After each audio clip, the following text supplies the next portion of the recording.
بسم اللہ الرحمن الرحیم۔ مفتی طارق مسعود صاحب جو ہمارے دوست ہیں، بھائی ہیں،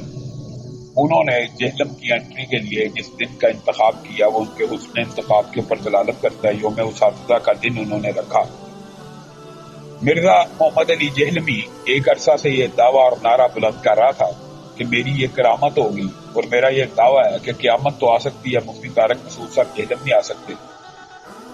وہ ان کے سامنے بیٹھنا نہ بیٹھنا ایک الگ بات ہے، لیکن اس دعوے کے اندر تو مرزا محمد علی جہلمی جھوٹا ثابت ہو گیا ہے اور اس کی کرامات کا ڈھول جو ہے اس کا پول کھل گیا ہے کہ مفتی طارق مسعود صاحب پہنچ گئے۔ اور میں آپ کو یہ بات بتلاؤں کہ غلام احمد قادیانی بھی اسی قسم کے دعوے کیا کرتا تھا کہ ثناء اللہ پرسری صاحب کبھی قادیان نہیں آ سکتے، کہ جب بھی وہ وہاں پہنچ جاتے تھے اس کا دعویٰ تو جھوٹا ہو جاتا تھا۔ اب اصولی طور پہ چاہیے تو یہ تھا کہ مرزا جہلمی اپنی شرمندگی کو مٹانے کے لیے کم از کم ان سے مل لیتا۔ دعوے میں تو وہ جھوٹا ثابت ہو ہی گیا، کم از کم وہ ان کو ویلکم کرتا، ان کو اپنے سامنے بٹھاتا، فہم تفہیم کی کوئی پوزیشن لاتا، کوئی بات کرنے کے لیے تیار ہو جاتا، تو شاید اس کے یہ جو باطل دعوے تھے ان کے اوپر کسی قسم کی گرد پڑ سکتی تھی۔ لیکن اب یہ بات ثابت ہو گئی ہے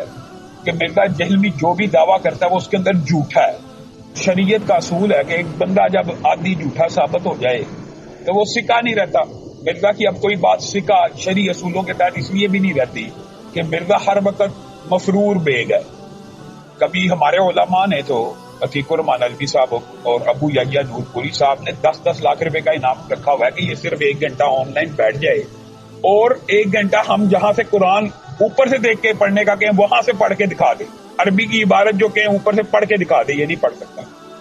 تو مفتی طارق مسعود صاحب مبارکباد کے بھی مستحق ہیں، اور مفتی طارق مسعود صاحب کا وہاں جانا اس بات کے اوپر دلالت ہے کہ مفتی طارق مسعود حقیقی معنوں میں اس کے ساتھ بات چیت کرنا چاہتے تھے۔ اور یہ جتنی اس نے ویڈیو چڑھائی ہیں کہ مفتی صاحب کے خلاف وہ نہیں آئیں گے، وہ جہلم کبھی نہیں آ سکتے، ان کے بڑے میرے سامنے نہیں بیٹھ سکتے، یہ میری کرامت ہے، وہ سارے کے سارے دعوے اور نعرے جھوٹ کا ایک پلندہ ثابت ہو گئے۔ پھر ایک بات بہت اہم اور ضروری ہے کہ مرزا محمد علی جہلمی اپنے چینل سے ان کو دھمکیاں لگا رہا ہے کہ آپ کو سی ٹی ڈی اور پولیس ڈھونڈ رہی ہے، جس کا طاہر شرفی صاحب نے کلی طور پہ انکار کر دیا کہ یہ جھوٹ ہے۔ کوئی پولیس اور کوئی سی ٹی ڈی، مفتی طارق مسعود کوئی کرمینل آدمی نہیں ہے کہ اس کو پولیس اور سی ٹی ڈی ڈھونڈے۔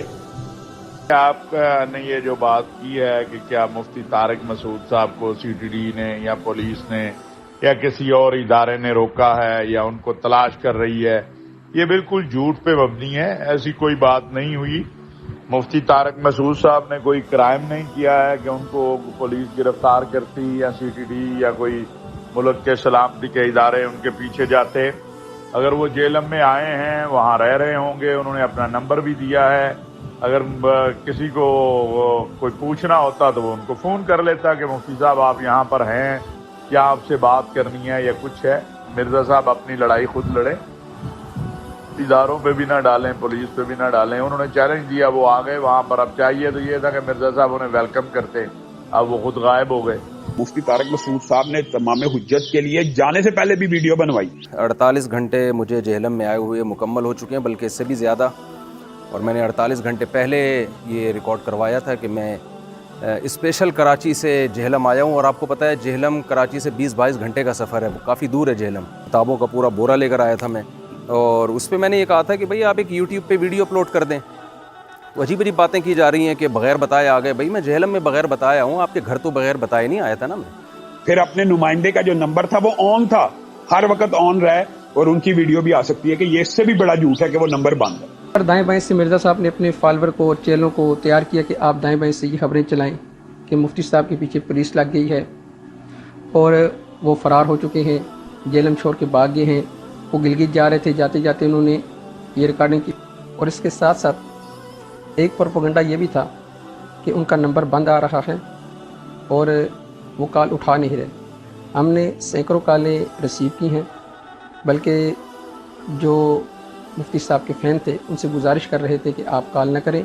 کیونکہ اس وقت ہم کال کا انتظار کر رہے ہیں، شاید مرزا صاحب کی اکیڈمی میں سے کوئی کال آ جائے۔ اور اب اس کو چاہیے کہ اپنے جھوٹ کے اوپر شرمندہ ہو کے توبہ طائب ہو، لوگوں کے سامنے آ کے رجوع کرے، رجوع کر لینا اسی بات کے اوپر۔ اگر یہ کہتا ہے کہ چلو دعوت فکر ہی اس کو دے دی جائے، دعوت اصلاح ہماری طرف سے ہے کہ اپنے جھوٹ کے اوپر اللہ سے توبہ کرے، اللہ سے معذرت کرے، اور اپنے یہ جو نعرے اور دعوے ہیں صحابہ کی توہین تنقید کے اوپر، ان کے اوپر یہ رجوع کرے اعلانیہ، ورنہ علماء حق اس طرح اس کا تعاقب کرتے رہیں گے